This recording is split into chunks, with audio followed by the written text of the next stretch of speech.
Coucou Jules, voici ta chambre dans laquelle tu ne rentreras jamais parce que ton père te garde que pour lui, parce qu'il pense qu'il t'a fait tout seul. Voilà mon cœur. Voici une chambre que je vais débarrasser de toutes ses affaires parce que je ne supporte pas de l'avoir ainsi, parce que j'ai préparé une chambre pour rien pour toi, parce que ton père ne veut pas qu'on ait de lien tous les deux. Donc voilà, ton père était capable de venir parce qu'il pensait que j'étais morte, donc il aurait très bien pu bouger ses fesses pour récupérer mes cendres soi-disant. Donc voici ce que j'avais au minimum préparé pour toi. Donc c'est un peu le bordel parce qu'il y a eu ta cousine qui est venue jouer. Donc voilà, je suis obligée de débarrasser ces champs parce que ça me fait mal de voir que j'ai préparé tout ça pour rien. Voilà, donc c'est lui le père qui vit chez ses parents, qui vit comme un bébé, comme un gosse, qui on héberge à titre gratuit. Moi je paye un loyer, tu vois mon cœur. Voilà, j'ai pas d'aide de parents, hein. Moi j'ai pas mon père, t'as pas ton grand-père de mon côté, hein. Voilà, et je n'ai qu'une mère, hein, qui a pu m'aider, voilà. Mais voilà, tout ce que je dois vider parce que ça me fait mal de voir cette chambre comme ça qui est inoccupée par toi. Donc tu peux remercier ton papa gentiment parce que cette vidéo, il faut que je la conserve et que je la garde pour te la montrer quand tu seras plus grand.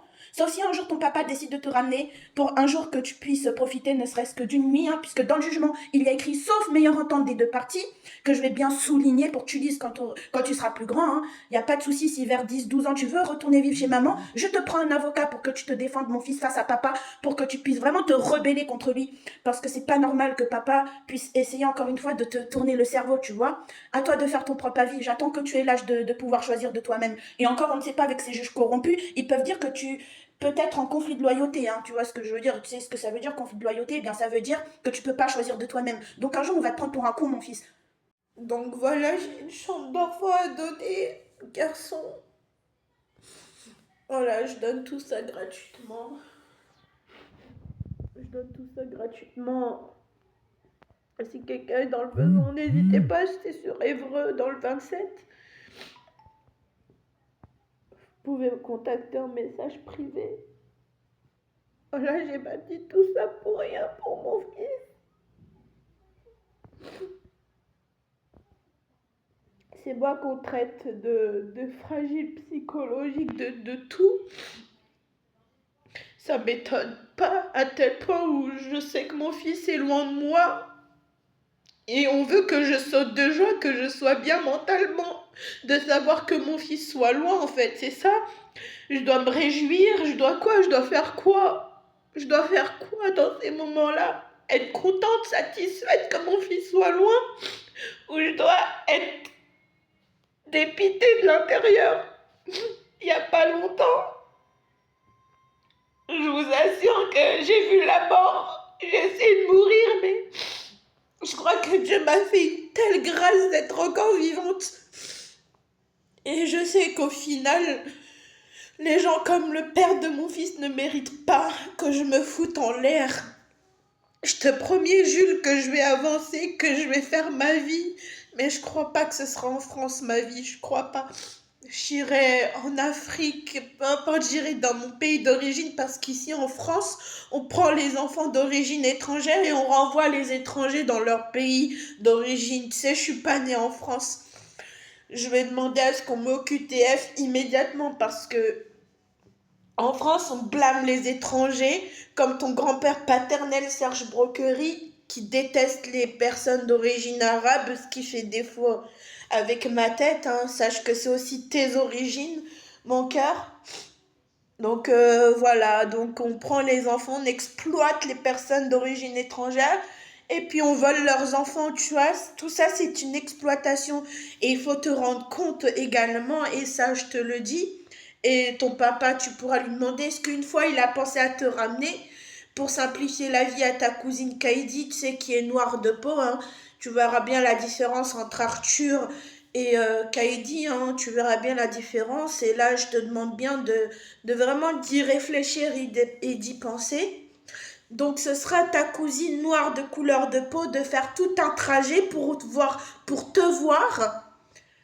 Comme au temps de l'esclavage, en fait, ton père, il ne se rend pas compte aux enfants, enfin, du mal qu'il fait à ta petite cousine de te priver, enfin, de la priver de son cousin. Parce que toi, tu es blanc et c'est une évidence. Et je t'assure que je ne vais pas mâcher mes mots. Je t'assure que je ne vais pas mâcher mes mots parce que ton père va le prouver encore une fois par ses actes. Enfin, non, il a déjà prouvé par ses actes et par ses mots et par un appel qu'on a eu avec, enfin, que ma sœur a eu avec lui.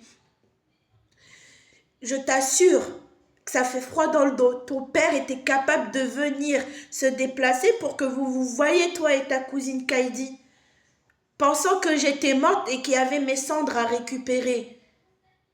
Non, c'est fort, c'est fort, c'est fort. Waouh! Là, il était capable de penser que tu as une cousine et que vous devez vous voir. En fait, la raison de ton père, il veut que je sois morte. Il veut que je sois morte pour penser qu'il y a une famille qui existe de mon côté. Visiblement, il n'a aucun problème avec ma soeur Nadia.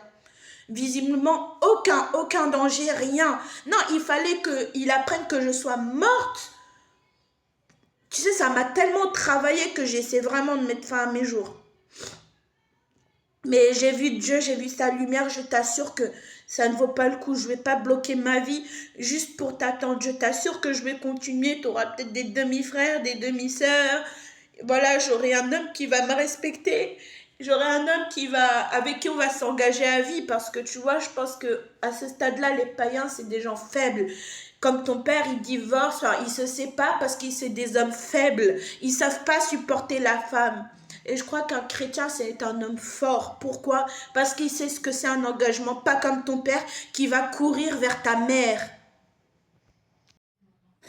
Mais bon, comme la Bible elle dit, il faut pardonner, hein, et j'espère que tu pourras comprendre la position de ton père, que c'est à ta petite cousine d'un an de moins que toi de venir te voir pendant 2 heures, 2 fois par mois, puisqu'on compte y aller en famille, hein, puisque visiblement, ta petite cousine, tu sais, c'est une petite enfant tu sais, qui doit te voir dans une prison renfermée, tu vois. Tu vois, tu vois à quel point où c'est humiliant même pour ta petite cousine. Vous devez vous voir dans une sorte de prison enfermée. Ton père ne peut pas faire l'effort de se dire ouais ok j'ai choisi de m'éloigner. Non mais c'est à ta mère d'aller faire le chemin pour courir à toi. Parce que soi-disant tu serais trop petit et pas trop... enfin comment dire. En fait, soi-disant que ça va te perturber. Mais là on n'a pas pensé que ça pourrait aussi perturber ta cousine. Donc faudrait peut-être attendre que tout ça finisse pour que toi et ta cousine noire de couleur de peau vous vous voyez. Enfin, j'espère que tu vas comprendre la logique de ton père et que vous serez totalement en accord. Faudrait pardonner, je t'assure, faut pardonner. Dans tous les cas, que ça fasse mal ou pas, faut pardonner. Que ce soit logique ou pas, faut pardonner, je t'assure. Le manque de pardon, ça bloque, ça détruit, ça ronge, je t'assure. Quand tu seras capable de faire tes choix, mon cœur, je t'assure, je te prendrai un avocat. Quand on va se voir, mon cœur, je t'assure que je te paierai un avocat et tu vas pouvoir dire voilà, moi je vais être là, moi je vais être là, moi je pense comme ça. Et j'espère que ton père te prendra pas pour un con. Parce que là, il va entendre ce que c'est une maman. Il va entendre ce que c'est une maman qui va défendre son fils corps et âme pour protéger. Et je crois que ça va arriver un jour quand tu auras peut-être 8 ans, 9 ans, 10 ans, 11 ans. Là, je pense que tu auras ton propre choix. Mais pour l'instant, moi, je respire. Tu vois, je vais pas chercher à courir derrière toi parce que je vais respecter la volonté de ton père qui ne veut pas qu'on ait de lien et je vais respecter ça. C'est ce qu'il a demandé, je vais respecter sa volonté. Tu vois, jusqu'au jour où tu demanderas de toi-même, je vais être avec ma mère et là j'aurai à respecter ta voix, ta volonté. Tu parles pas vraiment encore, t'es pas encore peut-être à faire des choix, mon cœur. Mais je t'assure, ça va prendre du temps avant que tu revoies ta maman. Je suis vraiment sincèrement désolée de ne pas pouvoir être là pour tes spectacles scolaires, pour ton premier jour de rentrée. Je suis désolée de pas être là, c'est pas de ma faute, c'est ton père qui a choisi ainsi. Je suis vraiment désolée. Je suis vraiment désolée que tu vois peut-être tes camarades avoir une mère et ton vieille pote ta grand-mère qui prend ma place. Voilà, je suis vraiment désolée, Jules, de ne pas être là pendant ces moments, mais ton père, il a choisi quelque chose, bah, je vais respecter ce que ton père, il veut. Je vais respecter ça. Ouais.